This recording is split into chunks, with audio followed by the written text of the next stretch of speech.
to the start, you were a journalist.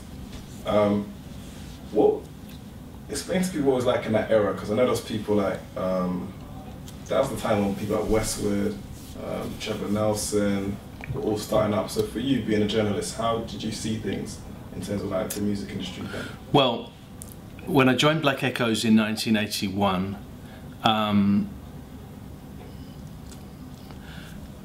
basically the scene was run by this amazing set of DJs who were called the Mafia, and they were just the best, well, possibly not the best, but they were the most influential DJs.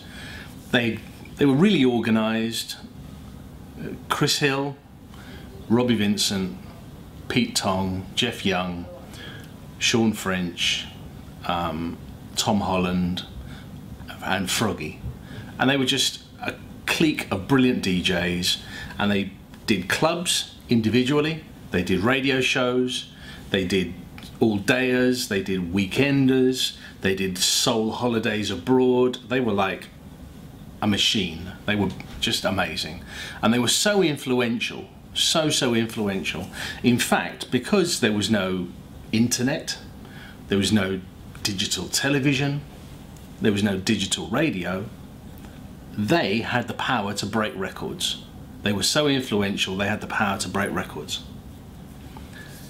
Now, what I did when I was at Echoes was I kind of exposed all the other DJs that were out there. There were a lot of other really good DJs who just weren't really getting any kind of recognition. So I kind of introduced all of these new DJs into the mix. And there was a fantastic clique of London DJs who were just getting no love at all. Mastermind Roadshow, which produced Max and Dave, Derek B, Paul Trouble Anderson, George Power, Gordon Mack, Lyndon T, Trevor Nelson, Tim Westwood, Steve Walsh, Giles Peterson, Paul Murphy. You know, there was like a whole raft of kind of London people, and I kind of introduced them. I used to travel all around London taking photographs of these guys, and then I went further north and I began taking photos and introducing the audience to the Birmingham DJs. There were some fantastic Birmingham DJs, Frenchie T, Sean Red Williams, and then I went a little further north and I found Jonathan at Rock City and Nottingham, and then I went a little further north and, you know, I began, taking photos of all these fantastic DJs in the north of England, like Greg Wilson and Kev Edwards and Colin Curtis, and then I went even further and I went to Scotland. By the way, most of these journeys were actually taken, were actually done in a coach, organised by this fantastic London DJ called Cleveland Anderson, who was like a very small guy but so powerful and so clever, so strong, he's like so resilient. And he used to organise these fantastic coach trips up north, and so anyway, I would just get in his coach and with my Canon Sure Shot and take photos of all of these people. So that's what happened when I was at Echoes. I kind of introduced the audience to all of these other DJs.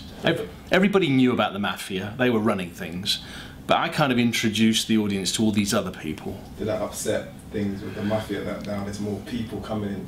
I don't know. I don't know if it upset the Mafia guys. I mean, it was almost inevitable that other people would sort of join the scene. You know, it couldn't stay like that forever.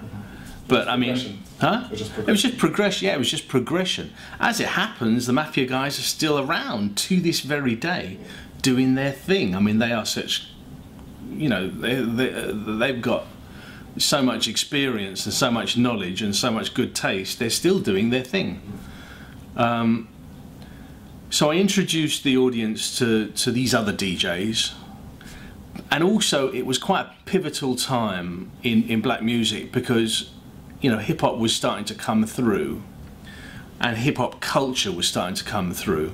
So you had the music, but you also had body popping, break dancing, the culture, you know, street parties, graffiti, everything, and kind of the hardness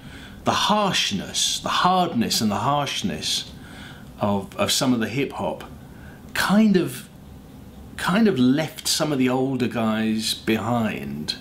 Some of the older guys who are like soul music guys, jazz music guys, this new stuff coming through, the electro, you know, the hip hop, breakbeat music, it was a bit much for them. And it was kind of, you know, I remember the great Herbie Hancock making Rocket, which was basically him just having fun. You know, it was kind of a fusion of jazz and electro and everything, and it was an amazing record, amazing video, amazing, just fantastic production, huge dance floor hit.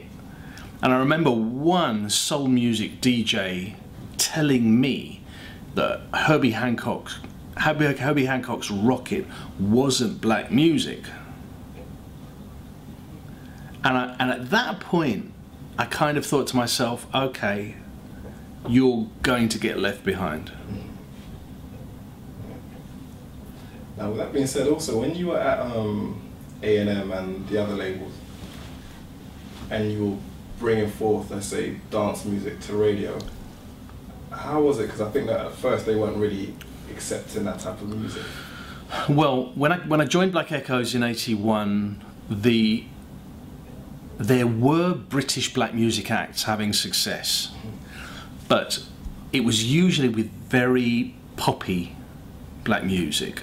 So you had groups like Imagination, Central Line, Junior, Second Image, Eye Level, High Tension, kind of, you know, sometimes these acts would have to make quite middle of the road music in order to have success. Billy Ocean, Delegation, you know, there were a lot of acts, you know, having a lot of British black music acts having hits, but these were often, you know, quite middle of the road things, and kind of the existing radio stations, Radio 1 and Capital, could only kind of stomach certain kinds of music.